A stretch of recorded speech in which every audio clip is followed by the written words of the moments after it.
கர்த்தருக்கு ஸ்தோத்திரம். கர்த்தராகிய இயேசு கிறிஸ்துவின் இன்ப நாமத்தில் இனிய வாழ்த்துக்கள். இன்றைய தியானத்திற்காக ஜெபித்த பொழுது தேவன் தந்த வசனம் மத்தேயு எழுதின சுவிசேஷம் 6ஆம் அதிகாரம் 9ஆம் வசனம். நீங்கள் ஜெபம் பண்ண வேண்டிய விதமாவது, பரமண்டலங்களில் இருக்கிற எங்கள் பிதாவே, உம்முடைய நாமம் பரிசுத்தப்படுவதாக. நம்முடைய கர்த்தராகிய இயேசு கிறிஸ்து இந்த உலகத்தில் இருந்த நாட்களில் அவர் தம்முடைய சீஷர்களுக்கு எப்படி ஜெபிக்க வேண்டும் என்று கற்றுக் கொடுத்தார். ஜெபிக்க வேண்டிய விதத்தை சொல்லுகிறார். நீங்கள் ஜெபம் பண்ண வேண்டிய விதமாவது, பரமண்டலம் இருக்கிற எங்கள் பிதாவே, உம்முடைய நாமம் பரிசுத்தப்படுவதாக. முதலாவதாக தன்னுடைய பிதாவை அவர் போற்றுகிறார், உயர்த்துகிறார். அடுத்தபடியாக உம்முடைய ராஜ்யம் வருவதாக, அவருடைய ராஜ்யத்தை பற்றி சொல்லுகிறார். அது வருவதாக என்று சொல்லுவதை பார்க்கிறோம். அடுத்தபடியாக உம்முடைய சித்தம் பரமண்டலத்தில் செய்யப்படுகிறது போல பூமியிலேயும் செய்யப்படுவதாக. அடுத்தபடியாக தேவனுடைய சித்தத்தை, தன் பிதாவானவருடைய சித்தத்தை பற்றி சொல்லுகிறார். அது பரலோகத்தில் எப்படி செய்யப்படுகிறதோ அப்படியே பூமியிலேயும் உம்முடைய சித்தம் செய்யப்படுவதாக என்று சொல்லிவிட்டு தான் அடுத்தபடியாக இந்த உலகத்திற்குரிய காரியங்களை கேட்கிறார். அதிலும் எங்களுக்கு வேண்டிய ஆகாரத்தை இன்று எங்களுக்கு தாரும். வெரி பேசிக், அதாவது மிகவும் ஒரு அடிப்படையான, வாழ்வதற்கு அடிப்படையான ஒரு காரியம் ஆகாரம்.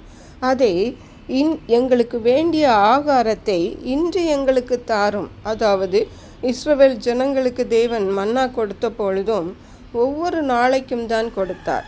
ஓய்வு நாளுக்கு முன்பதாக தான் 2 நாளைக்கு கொடுத்தார். ஆகவே இன்றைக்குரிய ஆகாரத்தை எங்களுக்கு தாரும் என்று ஆகாரத்தை கேட்கிறார். அடுத்தபடியாக எங்கள் கடனாளிகளுக்கு நாங்கள் மன்னிக்கிறது போல எங்கள் கடன்களை எங்களுக்கு மன்னியும். கடன்கள் என்று சொன்னால் இங்கே காசு வாங்கிவிட்டு கொடுக்காமல் இருக்கிறது மட்டுமல்ல. அதாவது கடன்கள் என்றால் நாம் செய்ய வேண்டிய அன்பு கடன், நன்றி கடன், பாவக்கடன், இப்படி பல கடன்கள் மனித வாழ்விலே காணப்படுகிறது. நாம் ஒவ்வொருவரையும் எப்படி மன்னிக்கிறோமோ அதே போன்று எங்களையும் மன்னிங்க அப்படி என்று இயேசு சொல்லுகிறார். அதாவது நாம் மற்றவர்களை எவ்வளவு மன்னிக்கிறோமோ அவ்வளவுதான் நம்முடைய பாவங்களையும் தேவன் மன்னிப்பார். நாம் யாரையாவது மன்னிக்காமல், எதிலையாவது மன்னிக்காமல் வைத்திருந்தோமானால் நமக்கும் ஏதோ ஒரு பாவம், ஏதோ சில பாவங்கள் தேவனால் மன்னிக்கப்படவில்லை என்பதை நாம் திட்டமும் தெளிவுமாக தெரிந்து கொள்ள வேண்டும். ஆகவே தேவனுடைய பிள்ளைகளாகிய நாம் எல்லாரையும் மன்னிக்கிறவர்களாய் காணப்பட வேண்டும். அப்பொழுது நம்முடைய பாவங்களும் எல்லாவற்றையும் தேவன் மன்னிப்பார். அல்லேலூயா. அடுத்தபடியாக எங்களை சோதனைக்குட்பட பண்ணாமல் தீமை நின்று எங்களை ரட்சித்து கொள்ளும். இந்த உலகத்தில் உள்ள தீமைகள், சோதனைகளுக்கு எங்களை விலக்கி பாதுகாத்து கொள்ளும் என்று இயேசு ஜெபிக்கிறார். அடுத்தபடியாக திரும்பவும் தேவனுக்கு, பிதாவாகிய தேவனுக்கு மகிமை செலுத்துகிறார். கடைசியிலே ராஜ்யமும் வல்லமையும் மகிமையும் என்றென்றேக்கு உம்முடையவைகளே ஆமேன் என்று சொல்லி முடிக்கிறதை பார்க்கிறோம்.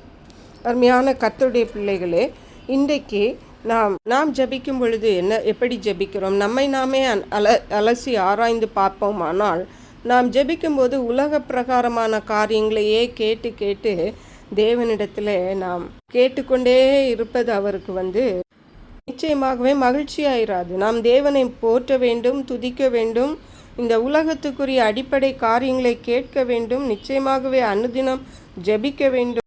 அதே போன்று நம்முடைய கடன்களை, பாவ கடன்கள், நன்றி கடன்கள், அன்பு கடன்கள், எல்லா கடன்களையும் மற்றவர்களுக்கும் மன்னித்து நம்முடைய பாவங்களை மன்னிக்கும்படி கேட்டு, இந்த உலகத்தில் உள்ள எல்லா தீமைகளுக்கும் கர்த்தர் தான் நம்ம விலக்கி பாதுகாக்க முடியும் என்று அவரிடத்தில் நாம் கேட்டு நாம் விடுவிக்கப்பட்டு அவருடைய நாமத்தை உயர்த்தி ஜெபிக்க வேண்டும். அப்படிப்பட்ட கிருபைகளை தேவன் நமக்கு தந்தருளுவாராக. ஜெபிப்போம். எங்களை கிருபையை நேசித்து பாதுகாத்து வழிநடத்துகிற அன்பின் தகப்பனே, நல்ல நாளுக்காக வேளையில் பேசி எங்களுக்கு ஜெபிக்க கற்றுக் கொடுத்த, ஜெபம் பண்ண வேண்டிய விதத்தை நாங்களும் பின்பற்ற எங்களுக்கு உதவி செய்யும். இம்மையிலும் மறுமையிலும் ஆசீர்வதிக்கப்பட்ட கிருபை செய்வீராக. இயேசு கிறிஸ்துவின் இன்ப நாமத்தில் ஜெபிக்கிற அன்புள்ள பரமபிதாவே, ஆமென். இயேசு கிறிஸ்துவின் சுவிசேஷம் ஒவ்வொருவரையும் சென்றடையும்படியாக இந்த செய்தியை உங்கள் நண்பர்களுக்கு அனுப்பி வைக்குமாறு தாழ்மையுடன் கேட்டுக்கொள்ளுகிறேன். கர்த்தர் தாமே உங்கள் அனைவரையும் அபரிதமாய் ஆசீர்வதிப்பாராக.